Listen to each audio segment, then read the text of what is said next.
Alright, welcome to the first lesson in geometry. This is lesson 1.2 on points, lines, and planes.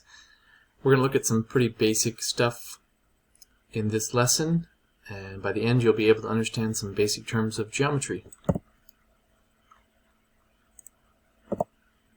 So, we're going to go through some definitions pretty quickly because I'm pretty sure that you have seen these. We're just going to formalize it a little bit. So we'll start with point. A point is just a location that has no size. There's no thickness to a point, but points are named with letters, as you can see in the picture. So if I want to name a point, I'll name it with a letter, just like that, A, B, or C, or I could call this point over here point D. A line is the next term. It's represented by a straight path that extends in two opposite directions without any end. It has no thickness, and it contains an infinite amount of points. Now you can't really put all the points of a line in a picture, so normally a line is drawn with 2 points on it at least. And when you name a line, you name it by choosing two of the points, like R and N, and then you draw a little line over the top of it. Now this particular line could be named RN. It could also be named NR. The order of the points doesn't really matter when you're naming a line. If I put another point in the middle and I put a U in there, I could name the line UN, NU, UR, RU, several ways to name a line. A plane is a flat surface that extends without any end and has no thickness. So it's hard to draw a plane without thickness because you're drawing something and it has thickness. But it contains an infinite amount of lines and points, and when you name a plane, you can either name it with one single letter, like I could name this purple plane here and call it plane P, or you can name it with 3 points that are on the line, like A, W, K. You notice that these pictures show several planes that are intersecting, and we'll get to that in the next lesson. A segment is just a part of a line that has 2 endpoints. So if you notice the picture, it has several points on the segment, so there's several segments that you could name. This little segment right here is segment AB, and the way you write it out is to write the letters and then draw a little segment over the top.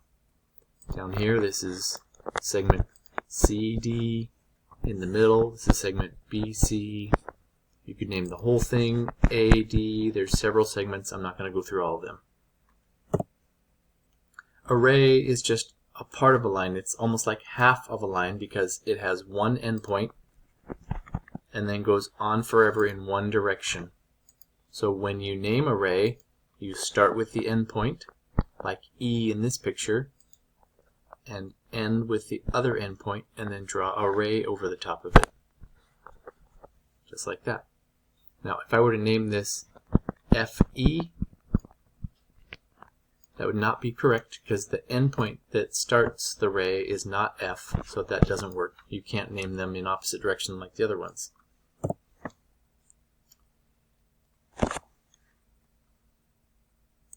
So 2 other quick definitions. The first one is collinear. Collinear is the definition for points that lie on the same line.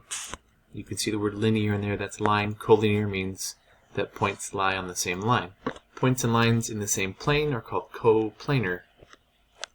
So all points of a line are coplanar because a line always lies in one plane.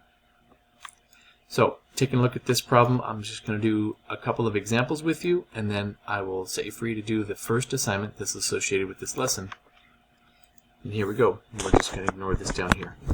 What are 2 other ways to name the line QT? Now the symbol over the top of QT indicates it's a line, and in this picture this is the line QT. So one other way to name line QT is just reverse the letters and write TQ. And when you write it with that little line symbol over the top. Another way to name that same line is to choose a different point on there, and you can see from the diagram the letter N is there, so I could say NQ, or I could say QN. Or I could say Tn or Nt. There's several ways, but it only asks for 2. Part B says, what are 2 other ways to name the plane P? See the letter P here.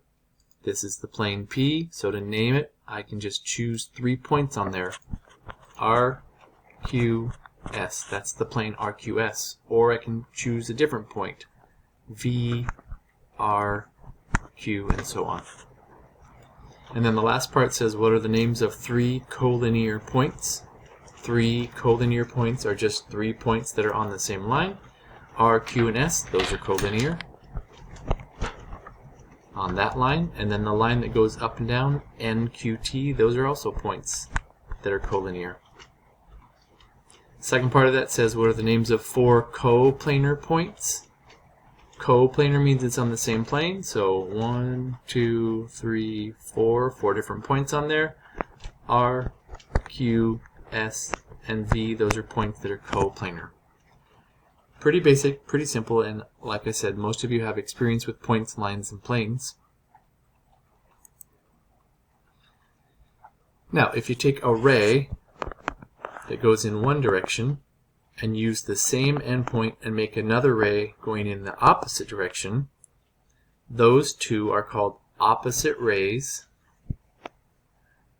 if and only if those 2 rays form a line. Those are opposite rays. Now, you could also have a ray that goes this way and a ray that goes this way and have the same endpoint, but those are not opposite rays because they don't make a line. So that's the next definition, is opposite rays. Now, what are the names of the segments in the figure on the right? There's a whole bunch of segments in there. Remember that when you name a segment, you name it with letters, and then you draw a little segment over the top. So this part is DE. There's EF with the segment over the top. There's DF, and so on. Next question says, what are the names of the rays in the figure? Well, you need an endpoint. So one ray would be starting at E and going through D this way. So that would be that ray. Another one would be EF, starts at E and goes that way. You could also go FD, DF. There are several rays in this picture. And the last question says, which of the rays in part B are opposite rays? Kind of hard to see because I scribbled all over it. The opposite rays share an endpoint and form a line by going in opposite directions. So the opposite rays would be ED and EF. Alright, that's it for this one. Good luck on the assignment.